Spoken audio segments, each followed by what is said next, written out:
जीवन का अंत वो सच्चाई है जो हमें डराती भी है और आगे बढ़ने की प्रेरणा भी देती है। अब आला दर्जे की साइंस एक ऐसे मिशन पर चल पड़ी है जो इंसान की उम्र बढ़ा सकता है। कुछ लोग मानते हैं कि इसका जवाब बायोलॉजी में छिपा है, जबकि कुछ मानते हैं कि वो शायद हमारे दिमाग के अंदर छिपा है। लेकिन कुछ लोग ये भी कहते हैं कि इमॉर्टैलिटी से मानवता ही खत्म हो जाएगी। तो क्या मौत निश्चित है या फिर हम कभी मरेंगे ही नहीं?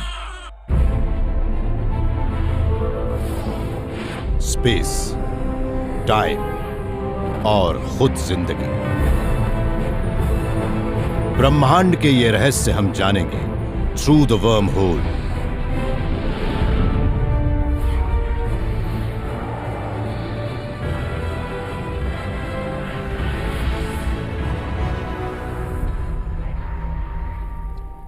समय की रेत अपनी लय पर गिरती है। वो हमें याद दिलाती है कि जिंदगी कुछ दिनों की है, मौत एक सच्चाई है। लेकिन अगर जिंदगी का कभी अंत ही ना हो तो? पिछले 200 साल में ही इंसान की औसत उम्र दुगनी हो गई है और वो 40 से 80 के आसपास पहुंच चुकी है। नई नई खोजें, बायोलॉजी और फिजिक्स जल्दी ही हमें इमॉर्टल भी बना सकती है। अच्छा हो या बुरा, पर मुझे अभी देख रहे कुछ लोग शायद उस दिन भी मौजूद रहें जब उम्र और मौत अतीत की यादें बनकर रह जाएं। मुझे वो दिन याद है जब मैं अपनी दादी के संदूक की तलाशी ले रहा था। तब मुझे ऐसी चीज मिली जो उसमें कई साल से रखी थी, लेकिन सबका रंग उड़ गया था। वो मुड़ी तुड़ी थी, जंग लगी थी। उन चीजों को देखकर मैं सोचता था कि मेरी ऐसी हालत कब होगी।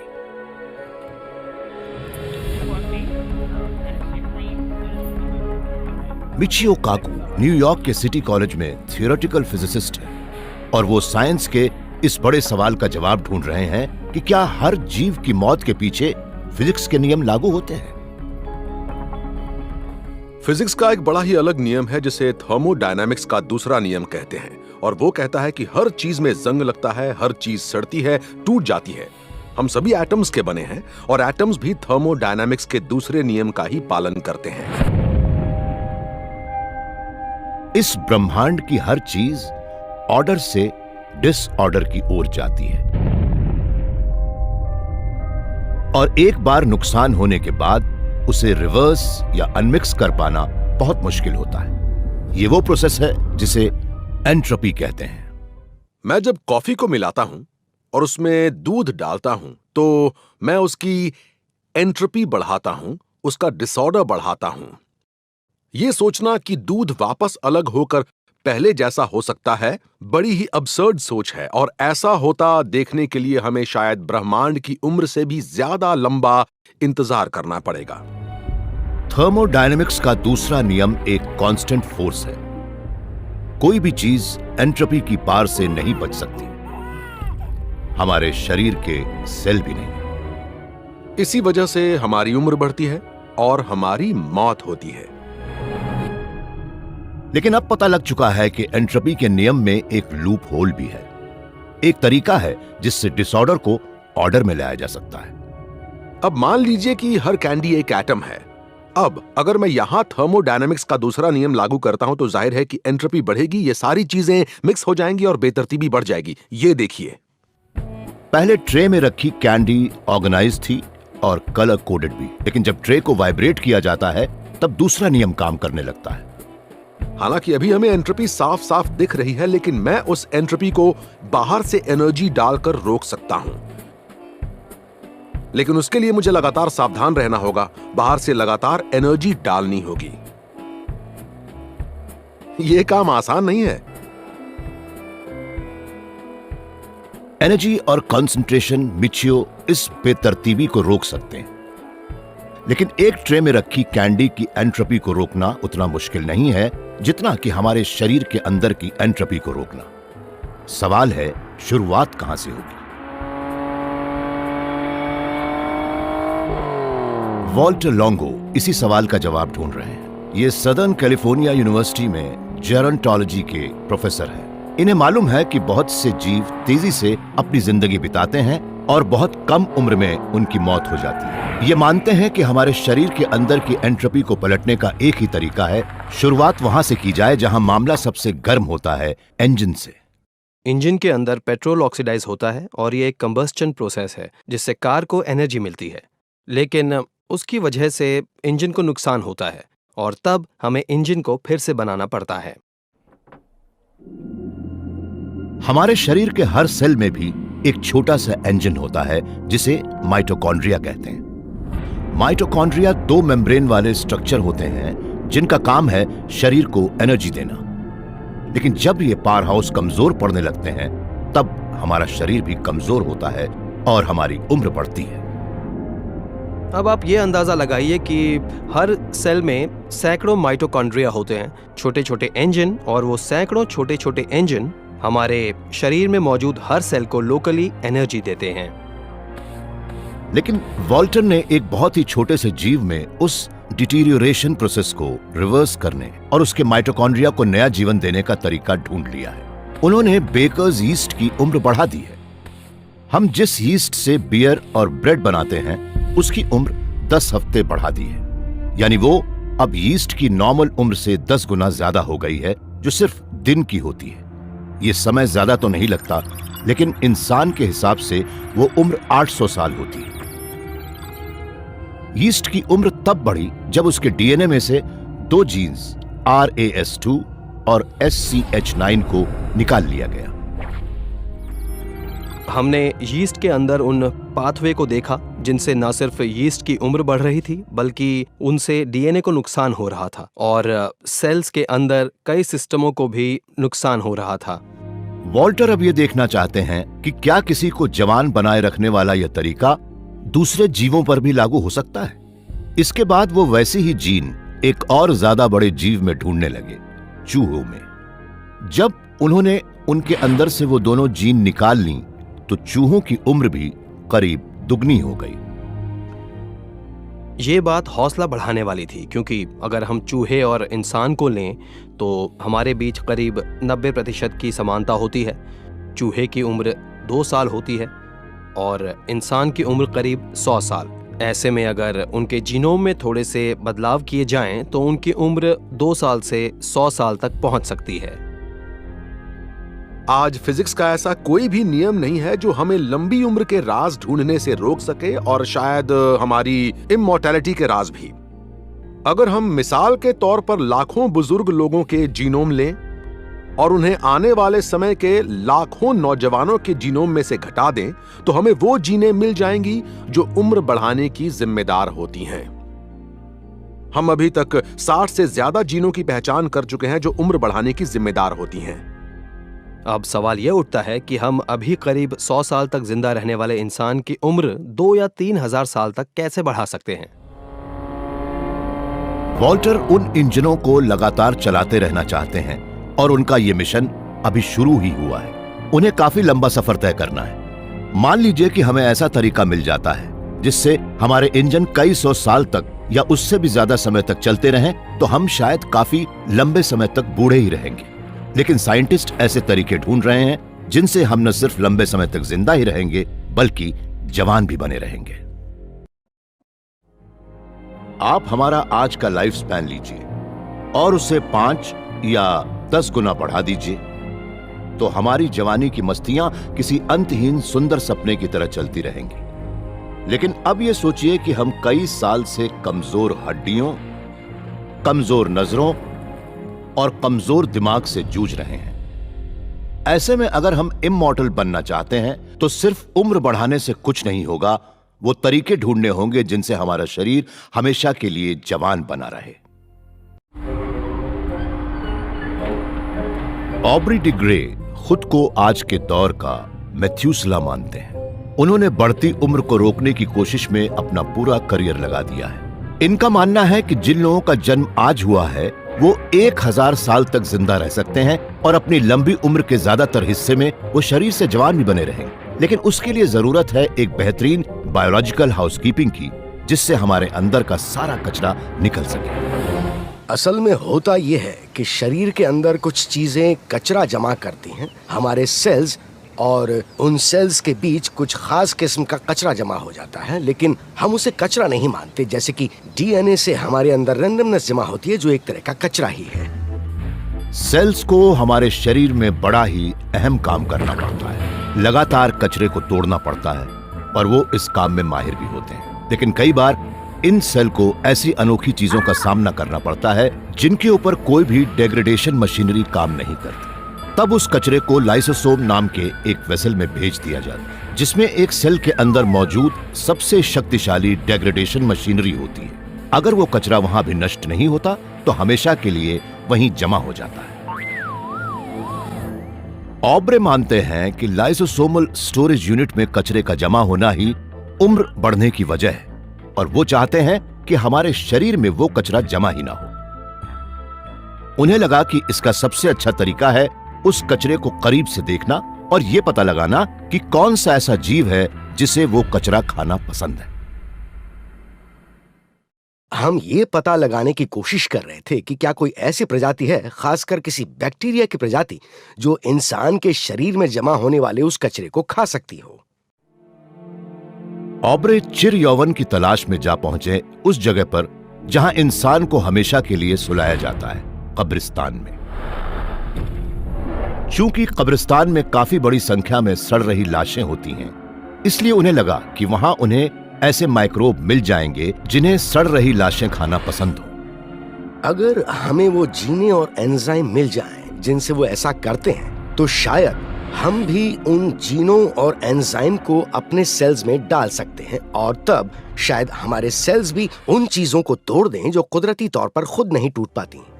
लंबी उम्र का राज शायद जमीन के 2 मीटर नीचे छिपा है। ऑब्रे और उनकी टीम अब भी सही माइक्रोब की तलाश कर रहे हैं जो किसी मैमल के सेल में काम कर सके। वो मानते हैं कि अगर वो उन्हें मिल गया तो उससे हमारी उम्र करीब 25 साल बढ़ जाएगी। मुझे तो लग रहा है कि इस बात की संभावना है भी और नहीं भी कि आने वाले 25 साल में हम बोनाफाइड रिजुवेनेशन बायोटेक्नोलॉजी की पहली जनरेशन डेवलप कर लेंगे। मेरे कहने का मतलब है कि हमारे पास ऐसी बेहतरीन टेक्नोलॉजी होगी जिन्हें हम 60 से 70 साल की उम्र के लोगों को दे सकेंगे, और उन्हें ऐसा बना देंगे कि वो अगले 30 साल तक शायद बायोलॉजिकली 60 या 70 साल के नहीं होंगे। ऑब्रे को तलाश है उस जादुई बुलेट की जो उम्र बढ़ना रोक देगी, लेकिन सिंथेटिक बायोलॉजिस्ट क्रिस वॉइट तो कुदरत की मदद से ही इंसान के अलग अलग अंगों के लिए उन जीवों की पूरी सेना ही बनाना चाहते हैं। आज हम सिंथेटिक बायोलॉजी में अक्सर उन चीजों से ऐसे अंग बनाने की कोशिश करते हैं जो कुदरत में पहले से ही किसी और वजह से मौजूद हैं। इसके लिए हम अलग अलग जीवों से वो अलग अलग कंपोनेंट लाते हैं और उन्हें साथ में जोड़ते हैं। क्रिस पूरी बायोलॉजी में ऐसे माइक्रो ऑर्गेनिजम्स ढूंढते हैं जिनसे सही अंग बनाए जा सकें। उसके लिए उन्होंने सैन फ्रांसिस्को की कैलिफोर्निया यूनिवर्सिटी में यह लैब बनाई है जहां बायोलॉजी मिलती है मैकेनिक्स से। जब हम किसी बीमारी से लड़ने की कोशिश करते हैं, तब बात अगर मैलिग्नेंट सेल्स को मारने की हो तो हम उसके लिए कुदरती दुनिया में मौजूद तमाम फंक्शन के कचरे का इस्तेमाल करते हैं और उनकी पहचान करते हैं जो हमारे काम के हों, और फिर उनकी मदद से अपने शरीर में हुई बीमारी को ठीक करने की कोशिश करते हैं। ये एक ऐसा बायो रोबोट बनाना चाहते हैं जो अपने आसपास के माहौल की पहचान कर सके, और उसके लिए क्रिस और उनकी टीम को एक सेंसर वाले जीव की जरूरत थी जो उन्हें मिला तालाब की कीचड़ में। उन्होंने देखा कि उसमें उगी काई में लाइट सेंसर हैं। हमने वो बैक्टीरियम लिया जो आमतौर पर हमारी आंत में पाया जाता है, और वहां उसे सूरज की रोशनी नहीं मिलती, और हमने उसे काई के एक लाइट सेंसर में डाल दिया। क्रिस के इस बैक्टीरियल डार्क रूम में उन बैक्टीरिया की भी बस्ती है जिनमें काई की लाइट लगी है, और वो स्लाइड से प्रोजेक्ट होने वाली तस्वीरों को सेंस कर लेते हैं। ये देखने में भले ही बैक्टीरियल आर्ट लगता हो, पर ये ऐसे प्रोग्रामेबल बायोलॉजिकल रोबोट बनाने की दिशा में पहला कदम है जिससे हम अपने शरीर को हमेशा के लिए स्वस्थ बना सकते हैं। हमारे पूरे शरीर में बैक्टीरिया रहते हैं और हम उन्हें इस तरह से रीप्रोग्राम कर सकते हैं कि उनसे ऐसी किसी भी बीमारी का इलाज कर सकें जिनके बारे में हम सोच सकते हैं। उसकी संभावनाएं अनगिनत हैं। क्रिस के वो फोटोग्राफिक बैक्टीरिया खुद को एक स्विच की तरह ऑन या ऑफ कर सकते हैं।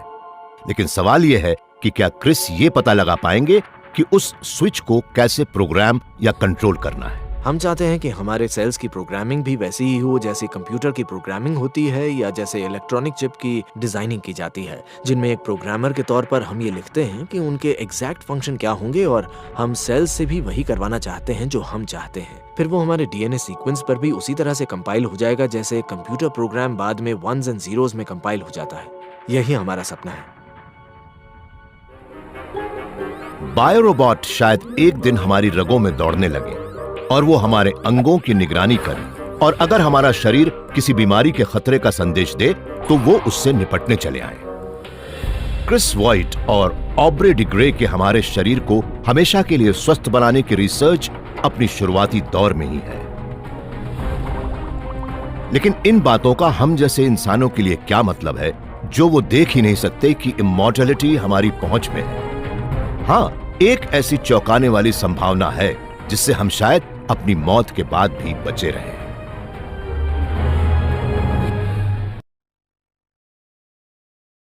हम सब इस तरह से जेनेटिकली प्रोग्राम किए गए हैं कि हमें जिंदगी से लगाव होता है और हम मौत से दूर भागना चाहते हैं। लेकिन एक दिन हम इमॉर्टैलिटी के राज भी जान लेंगे, मगर अभी मंजिल बहुत दूर है।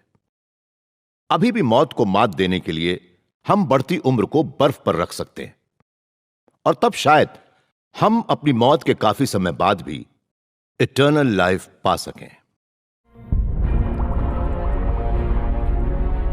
ग्रेग फेही एक क्रायोबायोलॉजिस्ट है। उनकी 21 सेंचुरी मेडिसिन नामक एक बायोटेक आउटफिट की टीम का एक ही मकसद है, इंसान के ऑर्गन और उसके टिश्यू को फ्रीज कर देना ताकि उन्हें कई सदी बाद भी रिवाइव किया जा सके। क्रायोप्रिजर्वेशन असल में लिविंग सिस्टम को बहुत कम तापमान पर प्रिजर्व करने का एक तरीका है। हम ऐसे तापमान की बात कर रहे हैं जो इतना कम होता है कि हम उनमें किसी सिस्टम को काफी लंबे समय तक स्टोर कर सकते हैं और फिर उनका दोबारा इस्तेमाल कर सकते हैं। क्रायोप्रिजर्वेशन का मकसद है किसी सेल या टिश्यू और ऑर्गन को समय में एक जगह से दूसरी जगह पर ले जाना, वो भी इस तरह से कि इस प्रोसेस के दौरान वो सिस्टम नहीं बदले। साइंटिस्ट कई दशक से पूरे ऑर्गन को प्रिजर्व करने की कोशिश कर रहे हैं, लेकिन यह काम खाने की चीजों को फ्रीजर में डालने से कहीं ज्यादा मुश्किल है। जब कोई बायोलॉजिकल मटेरियल फ्रीज होता है तो उसमें बर्फ के क्रिस्टल बनते हैं और वो सेल्स को उनकी नॉर्मल पोजीशन से हटा देते हैं। जब उस ऑर्गन को पिघलाया जाता है तो वो भले ही बाहर से सही सलामत दिखे, लेकिन अंदर से वो इतना खराब हो चुका होता है कि उसे रिपेयर भी नहीं किया जा सकता। मेरे ख्याल से सबसे बड़ी समस्या मैकेनिकल है। जब उन सेल्स के बीच बर्फ जम जाती है तब वो उन्हें अपनी सही जगह से हटा देती है, जिससे वो पूरा स्ट्रक्चर ही काम करना बंद कर देता है, भले ही वो सेल्स सही सलामत बचे रह जाते हैं। ग्रेग और उनकी टीम ने फैसला किया कि वो शरीर के फ्लूइड को ही जमने से बचाएंगे और फिर वो एक ऐसा सिस्टम बनाना चाहते हैं जिससे शरीर के उन फ्लूइड को एक बायोलॉजिकल कांच में बदला जा सके। इस तकनीक को वो विट्रिफिकेशन कहते हैं। विट्रिफिकेशन का मतलब है कांच बनाना। अगर हम पानी को कई दूसरे केमिकल के साथ मिलाएं और वो केमिकल बहुत ज्यादा कॉन्सेंट्रेशन वाले हों, तब उन्हें बहुत कम तापमान पर ठंडा करने पर वो सिस्टम कभी फ्रीज नहीं होगा, भले ही हम तापमान कितना भी कम क्यों न कर दें। ये देखने के लिए कि क्या विट्रिफिकेशन से पूरे ऑर्गन के फंक्शन प्रिजर्व हो पाते हैं या नहीं, ग्रेग की टीम ने एक खरगोश की किडनी को विट्रिफाई किया। ये है हमारी किडनी प्रोफ्यूजन लैब। यहाँ बैकग्राउंड में जॉन उस किडनी के वैस्कुलर सिस्टम के जरिए क्रायोप्रोटेक्टेंट की डिलीवरी कर रहे हैं ताकि किडनी अनफ्रीजेबल बन जाए। हमने किडनी को एक स्पेशल चेंबर में रखा है। वो चेंबर टेम्परेचर कंडीशनड है ताकि टॉक्सिसिटी कम से कम हो जाए, और इस प्रोसेस के आखिर में हम किडनी को निकालकर ट्रांसप्लांट करेंगे। हालांकि इस किडनी को -22 डिग्री सेल्सियस पर स्टोर किया था, फिर भी वो एक नॉर्मल किडनी की तरह काम कर रही है। ये इस बात का सबूत है कि ग्रेग की विट्रिफिकेशन तकनीक काम करती है, और शायद इस तकनीक से हम इंसान के अंगों को लंबे समय तक प्रिजर्व कर सकते हैं। अगर हम उसे ग्लास ट्रांजिशन टेम्परेचर के नीचे ठंडा करें तो हमारे कैलकुलेशन के मुताबिक हम एक सिस्टम को हजारों साल तक स्टोर कर सकते हैं। मान लीजिए कि हम अपने शरीर को बर्फ में डाल देते हैं और उसे आज से 10,000 साल बाद रिवाइव करते हैं, तब तो जागने पर हमें ऐसा ही लगेगा ना जैसे हम उस युग में पहुंच चुके हैं जिसमें साइंस ने इमॉर्टैलिटी को मुमकिन बना दिया है। ग्रेग शायद कुछ साल बाद कुछ गिने चुने लोगों की उम्र बहुत लंबी कर दें, लेकिन ऐसा तभी हो पाएगा जब क्रायो प्रिजर्वेशन इंसान के पूरे शरीर पर काम करे, सिर्फ किडनी और ब्लैडर जैसे कुछ अंगों पर ही नहीं बल्कि शरीर के सबसे कॉम्प्लेक्स ऑर्गन दिमाग पर भी काम करे। ये है हमारी ब्रेन स्लाइस विट्रिफिकेशन लैब। इस सेटअप में हमें दिमाग की हिपोकैम्पल स्लाइस दिख रही है और हमारे दिमाग का कुछ सीखने और मेमोरी से जुड़ा ये भाग अभी भी एक डिश में रखा है। दाईं ओर से एक स्टिमुलेटिंग इलेक्ट्रोड आ रहा है जो उस स्लाइस के अंदर जा रहा है। बाईं ओर एक रिकॉर्डिंग इलेक्ट्रोड लगा है। इस ब्रेन स्लाइस को विट्रीफाई किया गया है। ये स्लाइस अभी भी काम कर रही है और जब इसमें इलेक्ट्रिसिटी डाली जाती है तो वो पलटकर सिग्नल देती है। ग्रेग और उनकी टीम के लिए यह बात चौंकाने वाली है। इस ब्रेन टिश्यू के अंदर इलेक्ट्रिकल एक्टिविटी हो रही है और उसका इलेक्ट्रिकल रिस्पॉन्स भी उतना ही स्ट्रांग है जैसा कि हमारी ओरिजिनल स्थिति में होता है। ऐसे में इस ब्रेन स्लाइस की रिकवरी पूरी हो गई है।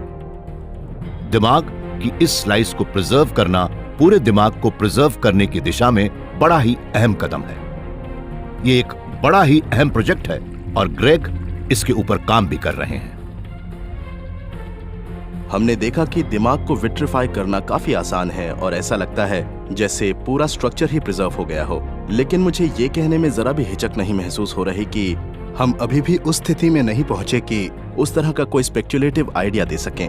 लेकिन मैं ये भी कहूंगा कि आने वाले दिनों में किसी अनजान टेक्नोलॉजी की बदौलत हम अपनी प्रिजर्वेशन टेक्निक की कमियों को दूर करके ऐसा कर सकते हैं। मैं इस संभावना से इनकार नहीं कर सकता।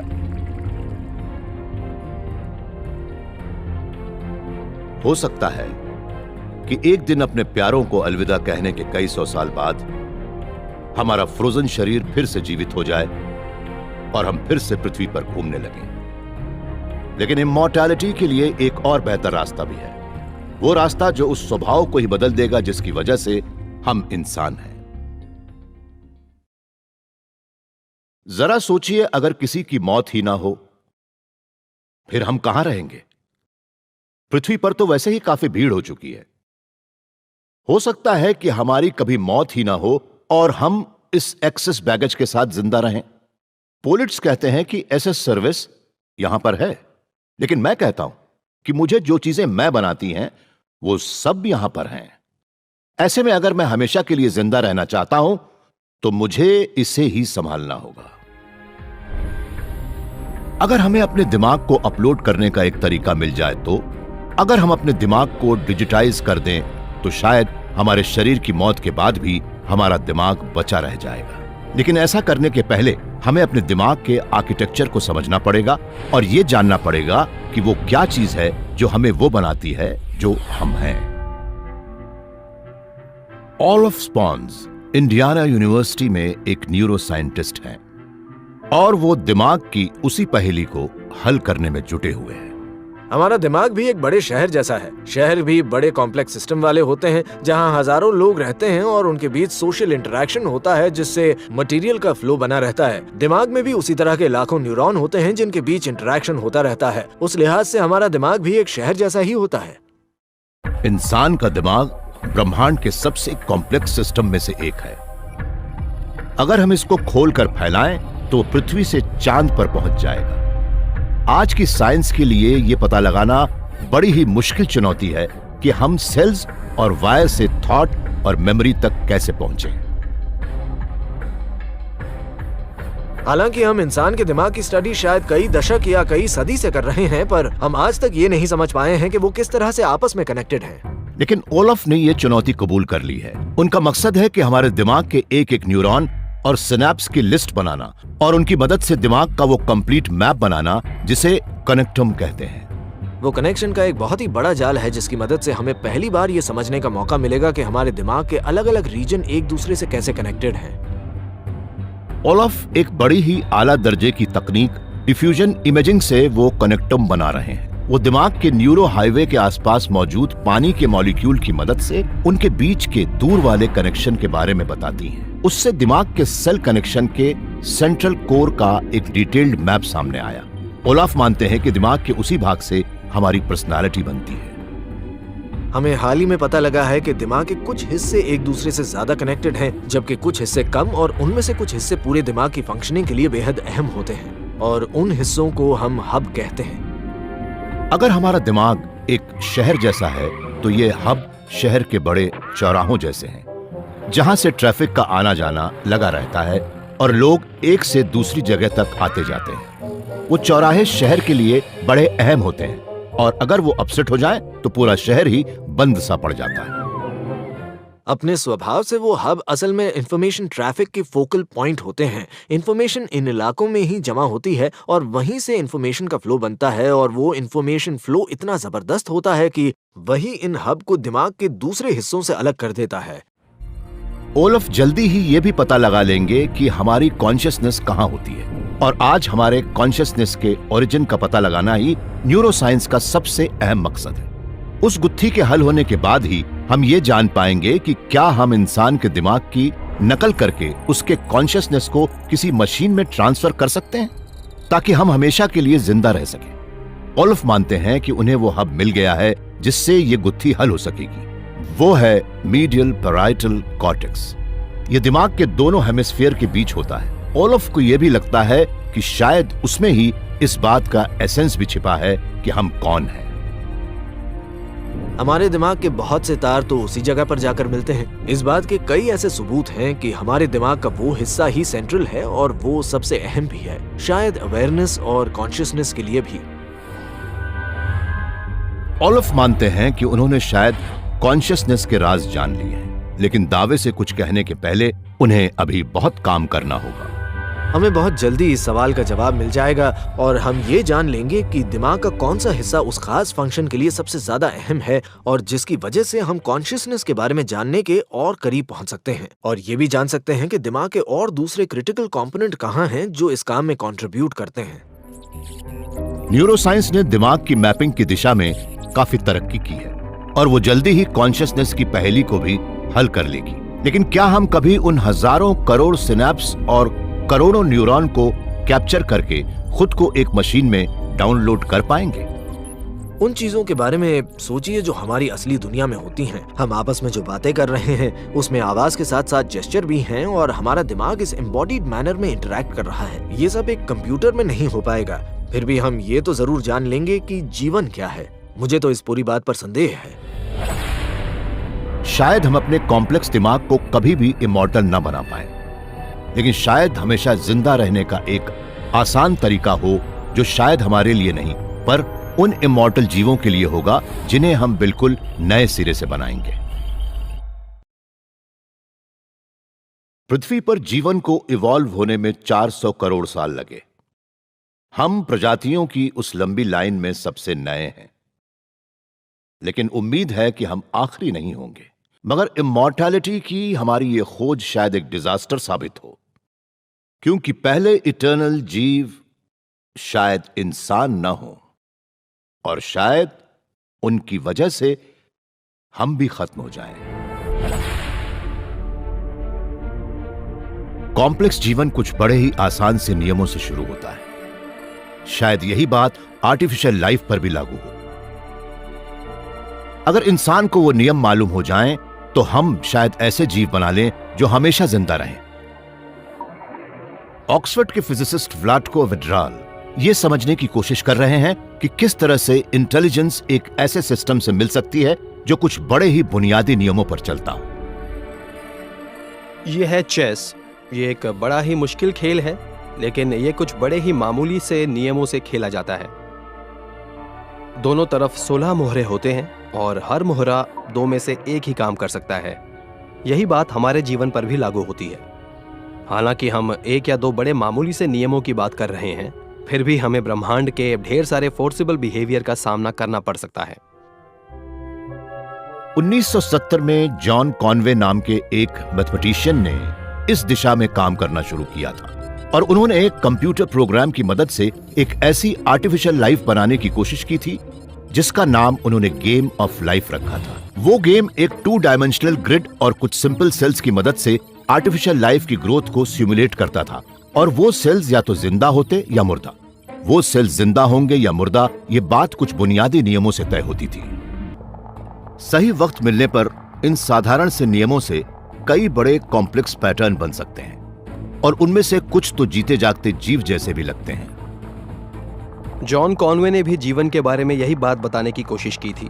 उन्होंने बताया था कि वो भले ही हमें बड़ा ही कॉम्प्लिकेटेड लगता है और ये एक चमत्कार ही है कि हमारे आसपास भी जीवन है, लेकिन उन्होंने उसे एक गेम में बनाया था जो 2 या 3 बड़े ही साधारण से नियमों पर चलता था, और उससे कुछ बड़े ही कॉम्प्लिकेटेड पैटर्न बन रहे थे। लेकिन ये पैटर्न आखिर इतने कॉम्प्लेक्स होने के बाद जिंदा, इंटेलिजेंस या इमॉर्टल हो सकते हैं? व्लाटको को लगता है कि इंसान का दिमाग एक अच्छा पैमाना है और वो उसकी प्रोसेसिंग पावर को कैलकुलेट करने की कोशिश कर रहे हैं। इंसान का दिमाग आज भी दुनिया के किसी भी कंप्यूटर से कहीं ज्यादा पावरफुल है। आज का कोई भी कंप्यूटर 1 सेकंड में 10,000 करोड़ बीट तक ही काम कर सकता है, लेकिन हमारा दिमाग उससे कम से कम 10 लाख गुना तेज होता है। ऐसे में इंसान के एक दिमाग को सिमुलेट करने के लिए हमें एक साथ 10 लाख लैपटॉप को चलाना पड़ेगा। आज का कोई भी कंप्यूटर इतना शक्तिशाली नहीं है कि वो एक आर्टिफिशियल इंटेलिजेंट लाइफ को अपने अंदर समा सके। व्लाटको मानते हैं कि इसका जवाब है एक अलग तरह के कंप्यूटर का इस्तेमाल, क्वांटम कंप्यूटर का। क्वांटम कंप्यूटर असल में कंप्यूटेशन के लिए भविष्य की टेक्नोलॉजी है, और वो कंप्यूटर इतना फास्ट होगा कि आज का कोई भी कंप्यूटर उसका मुकाबला नहीं कर सकता। ट्रांजिस्टर की बजाय वो क्वांटम डिवाइस एक एक एटम की मदद से कंप्यूट करेंगे, और वो वंस और जीरोस की मदद से हां या ना में जवाब देने की बजाय क्वांटम कंप्यूटर के एटम में वंस और जीरोस के बीच की हर चीज होगी एक कॉम्प्यूटेशनल मेबी के तौर पर। क्वांटम कंप्यूटर असल में सुपरपोजिशन नाम के क्वांटम इफेक्ट का इस्तेमाल करेगा, जिसका मतलब होता है एक ही वक्त पर अलग अलग रूप में कई जगहों पर होना। अलग अलग रूपों को हैंडल करने की इसी खूबी की वजह से क्वांटम कंप्यूटर एक ही झटके में कई ओवरलैपिंग प्रॉब्लम हल कर लेंगे, वैसे ही जैसे हमारा दिमाग करता है। इस तरह से हमें एक ही वक्त पर एक साथ कई अलग अलग मोड मिलेंगे, जो वैसे ही होंगे जैसे एक ही जगह पर एक ही साथ कोई चीज कई अलग अलग रूप में मौजूद हो। और क्वांटम कंप्यूटेशन अपनी फुल पावर पर कई मायनों में अनलिमिटेड होगा, जिसमें हम 0 और 1 के बीच की हर वैल्यू को स्टोर कर सकते हैं, और तब हम उस स्टेज पर भी पहुंच सकते हैं जहां हम बहुत सी चीजों को एनकोड कर सकते हैं और उसकी कैपेसिटी की कोई सीमा नहीं होगी। हो सकता है कि एक ऐसा वक्त भी आए जब इंसान अपनी इमॉर्टैलिटी से कहीं आगे निकल जाए, वो इटर्नल आर्टिफिशियल लाइफ बनाने लगे। लेकिन अगर ऐसा हुआ तो आर्टिफिशियल और बायोलॉजिकल जीव साथ में रहेंगे कैसे? कुछ लोग मानते हैं कि जल्दी ही कंप्यूटर हमसे कहीं ज्यादा स्मार्ट हो जाएंगे और वो हमें चिड़ियाघरों में रख देंगे। लेकिन अभी तो कोई भी ऐसी टेक्नोलॉजी नहीं है जो इस काम को अंजाम दे सके। हमारे पास एक भी ऑपरेटिंग क्वांटम कंप्यूटर नहीं है। एक क्वांटम कंप्यूटर का कैलकुलेशन फिलहाल तो बस यही है, 3 गुणा 5 होते हैं 15। हम कई बार ये बात भूल जाते हैं कि कंप्यूटर और रोबोट चाहे कितने भी एडवांस क्यों ना हो जाएं, वो एक एडिंग मशीन ही रहेंगे। इसका मतलब ये नहीं कि उनके पास भी क्रिएटिविटी, इमेजिनेशन और इनिशिएटिव होंगे। वो किसी भी सूरत में इंसान की भावनाओं को नहीं समझ पाएंगे, ना ही वो कभी हमारी तरह से तर्क ही कर पाएंगे। आप ये भी कह सकते हैं कि हमें अभी काफी लंबा सफर करना है, उसके बाद ही हम उस थिंकिंग प्रोसेस की नकल कर पाएंगे जो एक इंसान के अंदर जन्म से ही होता है। मतलब हम अभी क्वांटम इंटेलिजेंस के गुलाम तो नहीं बनने वाले, लेकिन इस फिजिसिस्ट का मानना है कि इंसान की किस्मत में कुछ और ही लिखा है। एक दिन आर्टिफिशियल और बायोलॉजिकल जीवों के बीच की वो लाइन मिट जाएगी और हकीकत बन जाएगी, सिर्फ जिंदा जीवों के लिए ही नहीं बल्कि मुर्दों के लिए भी। हमें यही बताया गया है कि साइंस और धर्म 2 अलग अलग धाराएं हैं, लेकिन एल्बर्ट आइंस्टाइन ऐसा नहीं मानते थे। वो कहते थे कि धर्म के बिना साइंस अपाहिज हो जाएगा और साइंस के बिना धर्म भी अंधा हो जाएगा। हम इमॉर्टैलिटी तभी पा सकते हैं जब इंसान और ईश्वर का एक कभी न खत्म होने वाले कॉस्मिक कंप्यूटर में फ्यूजन हो जाए। बहुत कम ही लोग इंसान के भविष्य के बारे में उस तरह से सोचते हैं जिस तरह से न्यू ऑर्लियंस में मौजूद ट्यूलेन यूनिवर्सिटी के मैथमेटिकल फिजिसिस्ट फ्रैंक टिपलर सोचते हैं। फ्रैंक का कहना है कि हमारे एवोल्यूशन में एक वक्त ऐसा भी आएगा जब ब्रह्मांड और ईश्वर एक हो जाएंगे।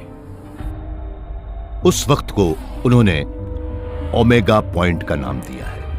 ओमेगा पॉइंट इस ब्रह्मांड का अंत है। इस प्रोसेस में इंसान या कह लीजिए हमारे वंशज इस ग्रह से कहीं आगे तक जाएंगे और एक दिन पूरे ब्रह्मांड में फैल जाएंगे। जब हमारे वंशज इस फाइनल स्टेज में पहुंचेंगे तब उनके ज्ञान, उनकी शक्ति और उनकी कंप्यूटर कैपेसिटी की कोई सीमा नहीं होगी।